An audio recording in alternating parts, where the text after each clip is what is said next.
গৰমৰ দিনত আমাৰ শৰীৰত সাধাৰণতে কিছু লোকৰ শৰীৰত দেখা দিয়া এটা বিশেষ সমস্যা হৈছে ঘামুচিৰ সমস্যা। গৰমৰ বাবে শৰীৰত ঘামুচি দেখা দিছে নেকি? ঘামুচিৰ পৰা পৰিত্ৰাণ পাবলৈ মানি চলক এই ঘৰুৱা উপায়। এতিয়া গ্ৰীষ্মৰ সময়। অত্যাধিক গৰমত সময়ত আমাৰ দেহত বিভিন্ন ধৰণৰ সমস্যাই দেখা দিয়ে। গৰমৰ দিনত ছাল সম্পৰ্কীয় বহুতো সমস্যাই বহুতকে অশান্তি দিয়ে। কিন্তু এই সমস্যাসমূহৰ মাজত এনে এক সমস্যা আছে যিয়ে যিকোনো প্ৰকাৰৰ ছাল বা যিকোনো বয়সৰ ব্যক্তিৰ ক্ষেত্ৰতে হ'ব পাৰে। এইটো হৈছে ঘামুচিৰ সমস্যা।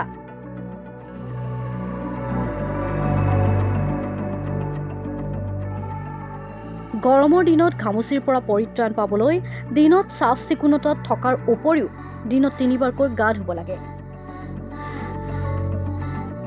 আমাৰ খাদ্যৰ ওপৰতো যতন ল'ব লাগে। নেমু, শাক, পাচলি, নাৰিকলৰ ডাব, তৰমুজ আদি খোৱাটো ভাল। এনেধৰণৰ সাধাৰণ নিয়ম মানি চলিলে ঘামুচি আপোনাক আক্ৰমণ কৰিব নোৱাৰে।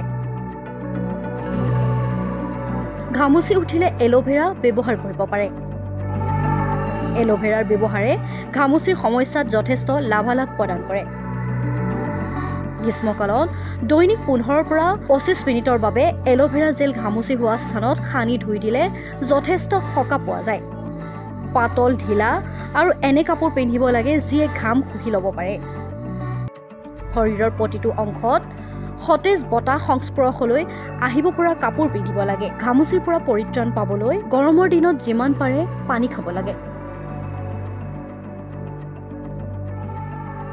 আপোনাৰ শৰীৰ হাইড্ৰেট হৈ থাকিলে ঘামুচিৰ সমস্যা কিছু পৰিমাণে কমিব পাৰে।